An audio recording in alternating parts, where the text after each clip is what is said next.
I enlisted in the Army to defeat the Islamist terrorists who attacked us on 9/11 and to keep our country safe. I've served now for over 21 years, deployed to war zones in both the Middle East and Africa, put my life on the line for the freedom and safety of the American people, and still serve today. Now, my own government has placed me on a secret terror watch list, targeting me as a potential domestic terror threat. Why? Political retaliation. I spoke out about how dangerous Kamala Harris would be to our nation if she were to be elected as president, and why the American people should be very concerned. Now, just before boarding a flight on July 23rd, my husband and I were pulled aside for additional TSA screening. Our electronics were swabbed for traces of explosives, and when we landed, my husband was pulled aside for another round of additional screening. On the next several flights that we took, our boarding passes were marked with the Quad S, and we were subjected to in-depth searches by the TSA every single time, each time taking 30 to 45 minutes, every inch of our body patted down, every item in our carry-on searched and swabbed for explosive residue, and sometimes going through this all over again at the gate before being allowed to board the plane. Every time this happened, we were told by the TSA agent there, this is just a random selection. Now, that might have been believable if it had happened just once or twice, but 5, 6, 7, 8 times in a row, there's no way. On August 4th, federal air marshal whistleblowers came forward with very disturbing information. They revealed that I had been added to a secret terror watch list run by the TSA called Quiet Skies on July 23rd. This is the very same day my husband and I began to be subjected to those in-depth TSA searches. These are images of the TSA targeting package that the air marshals were given as part of their mission brief. I later learned that at least 3 air marshals were assigned to watch me every time I traveled, in the airport and on the flight. TSA deployed explosive K-9 detection teams and a TSA explosive specialist. Now, this is extreme by any measure. What were they looking for? What kind of threat did they think I posed? What were they afraid that I was going to do? None of this made sense until I put all the pieces together. On July 21st, President Biden announced he was dropping out of the presidential race and endorsing Kamala Harris to be the Democratic nominee. On July 22nd, I did an interview with Fox News' Laura Ingraham about how dangerous a potential Kamala Harris presidency would be for our country. Here's what I said. Foreign policy decisions are being made by unelected people in the military-industrial complex who are profiting from us being in a constant state of war, and the national security state that has more power to undermine our freedoms and liberties when we are in a state of war. Kamala Harris does not have the strength to stand up to the military-industrial complex. The very next day, on July 23rd, the TSA placed me on the Quiet Skies domestic terror watch list, in what I can only describe as the ultimate betrayal. After putting my life on the line to defend the safety and security of the American people, the Harris-Biden regime has now labeled me a domestic terror threat. Why? They see me as a threat to their power. The Harris-Biden administration and Democrat elite have spent years weaponizing our law enforcement, our national security state, even enlisting the help of their friends in big tech and the mainstream propaganda media to retaliate against those who dare to criticize their actions and their policies, those they deem a threat to their power, because that's all they care about, power.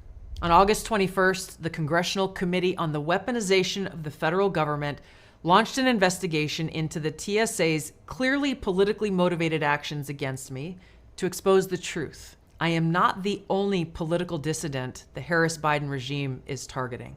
On Saturday, Christmas Eve of 2022, the IRS opened an investigation into independent journalist Matt Taibbi, just 3 weeks after he began publishing the Twitter files, which exposed the truth about the Democrats' collusion with Twitter to censor Americans online.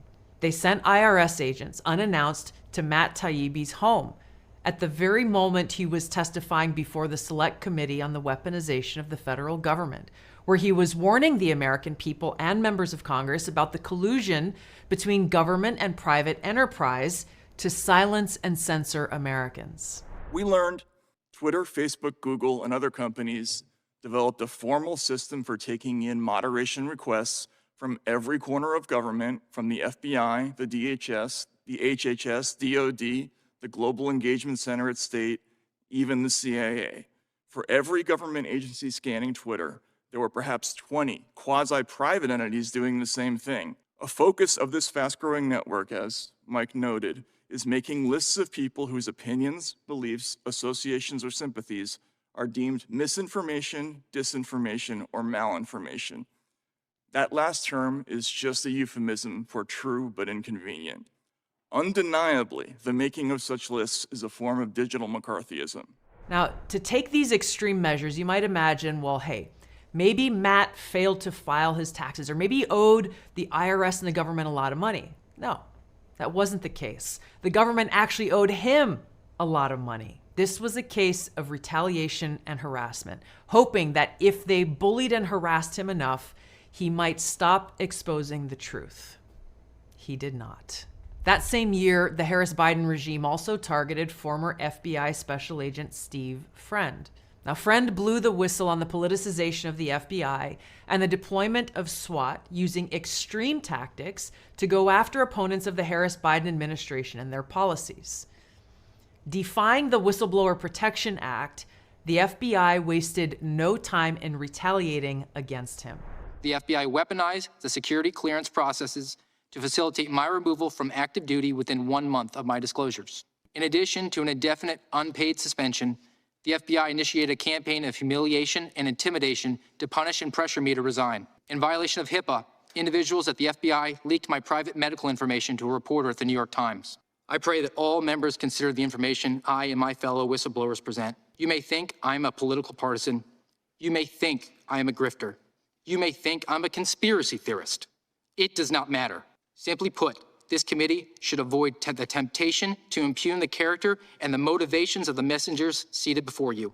Now, Terry Turchie, the FBI's first head of counterterrorism and a retired agent with over 30 years of frontline service in the FBI, stood up for Steve Friend's character and integrity, along with over 30 other FBI agents. Turchie said, quote, "The FBI has been collapsed into nothing more than a police agency for the Democratic Party. Many of us feel that over the decades, we've seen the complete compromise of the Bureau." Now, sometimes the Harris-Biden administration uses their friends in the mainstream media to do their dirty work for them. Emmy Award-winning reporter Catherine Herridge, known for her in-depth reporting on the contents of Hunter Biden's laptop, faced multiple roadblocks by her higher-ups in her reporting at CBS. Yet she persevered. She stuck with the story. And shortly after being fired in what CBS called part of a major downsizing, CBS confiscated all of her notes, files, and reporting records in an unprecedented act that Catherine called journalistic rape. When the network of Walter Cronkite seizes your reporting files, including confidential source information, that is an attack on investigative journalism. When my records were seized, I felt it was a journalistic rape. Nothing short of political retaliation that, according to Catherine, her sources were deeply afraid of. Quote, "Multiple sources said they were concerned that by working with me to expose government corruption and misconduct, they would be identified and exposed." But it isn't just journalists that the regime has targeted. Permanent Washington has demonstrated the true extent of its unchecked abuse of power when it tried to remove a duly elected president, Donald Trump, in his first term. In 2017, President Trump questioned the credibility of the FBI as they investigated him based on accusations of Russian collusion that the FBI already knew were false. Senator Chuck Schumer issued a chilling warning about what happens when someone dares to challenge the intelligence community. You take on the intelligence community, they have 6 ways from Sunday at getting back at you. So even for a practical, supposedly hard-nosed businessman, he's being really dumb to do this. What do you think the intelligence community would do if they were motivated? I don't know, but from what I am told, they are very upset with how he has treated them and talked about them. 7 years later, and their abuse of power continues. This presidential cycle, the Harris-Biden regime weaponized the Secret Service against their political opponents, denying protection to Bobby Kennedy Jr., for example, for months, in spite of the fact that he presented evidence of serious threats on his life and multiple break-ins at his home. What to speak of the tragic history of both his father and his uncle being assassinated. I'm the first candidate in history that has requested Secret Service protection since my dad's death, which is when they gave it to everybody. They have to give it to you 120 days out. They've given it to 44 candidates, basically everybody.